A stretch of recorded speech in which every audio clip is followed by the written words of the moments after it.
Alberta, our home.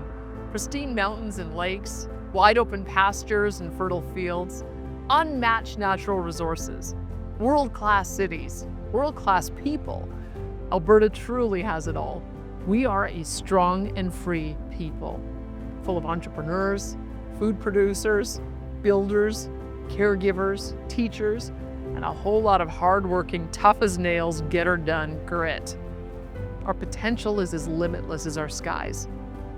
But let's face it, Alberta is being held back. Our economy has been under attack for most of the last 10 years. Frankly, off and on for decades long before then. Not by a foreign country or by world economic forces. No, Alberta's biggest threat to our prosperity and growth has come from our own nation's capital.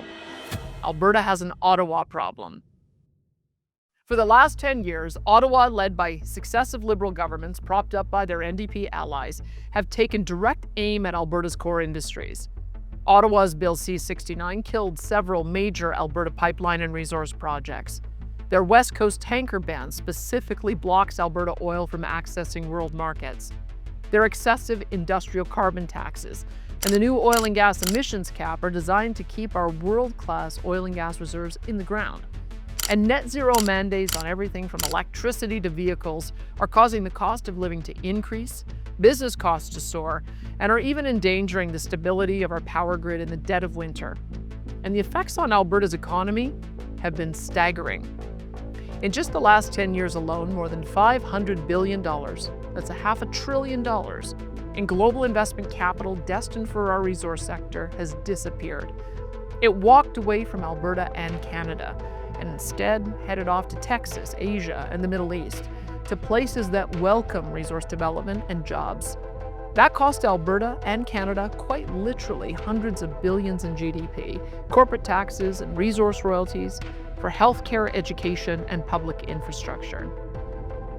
It cost hundreds of thousands of jobs and thousands of healthy and growing businesses. It was national self-harm on a level never seen. And no province was hurt more than ours.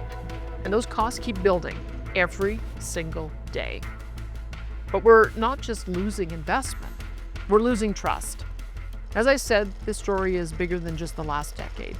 Alberta has been treated unfairly for decades long before that. We've built roads, rail, power, jobs, and prosperity for this country. Yet we've been told to keep quiet and be grateful while sending $20 billion a year more to Ottawa than we receive back in funding each year. In fact, since 1980, Alberta has contributed $653 billion more to federal taxes than we receive back. That means well over $500 billion went directly from Alberta to fund other provinces, mostly with economies larger than ours, through programs, transfers, and equalization.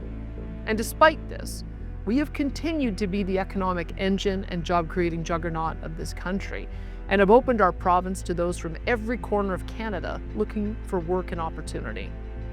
And when we point out these facts, how do Ottawa politicians and Eastern elites respond? Our concerns are dismissed, our values marginalized, our leaders vilified, and our industries remain targeted. Most Albertans are or want to be proud Canadians. We've fought for this country, fed this country, and powered this country. But the status quo relationship with Canada cannot continue. It's time for Alberta to take a stand, with ideas, with facts, with our voices, and with action. If Canada is to be a strong and unified country, it must include a strong and sovereign Alberta, able to pursue our own potential without being held back by our own country. That's why we're launching the Alberta Next Panel, a province-wide series of in-person and virtual town halls where your voice, your ideas, and your values will help shape Alberta's road ahead. The Alberta Next Panel gives you a seat at the table to speak directly with industry and government leaders, constitutional scholars, and policy experts, to explore ideas for Alberta to assert our constitutional rights to prosper and become an equal partner in Confederation, and to discuss how we can protect Alberta from outside economic attacks going forward.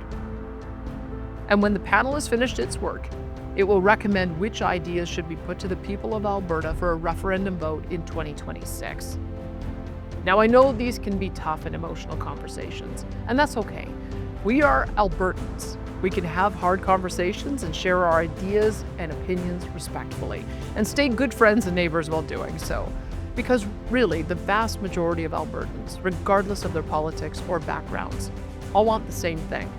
We want to live in a country that works for us, not against us. It's about building an Alberta that is strong, free, and sovereign within a united Canada that respects and empowers our province to achieve our full potential. And that's why I need your help, because the best ideas don't come from government, they come from you. From the shop floor, the field, the classroom, the boardroom. Albertans are doers, builders, problem solvers. And we've had enough of waiting for someone else's permission to turn that energy into even more prosperity for our province. That's why we need to take the next step. Alberta Next is about doing just that. It's about asking, what else can we do? Where else can we lead? What powers can we assert that are already ours? It's time to explore every option and to pursue every good solution. So what comes next? That's up to you. Join us this summer in your community or online. Register, show up, be heard, so our beautiful Alberta can remain forever strong and free.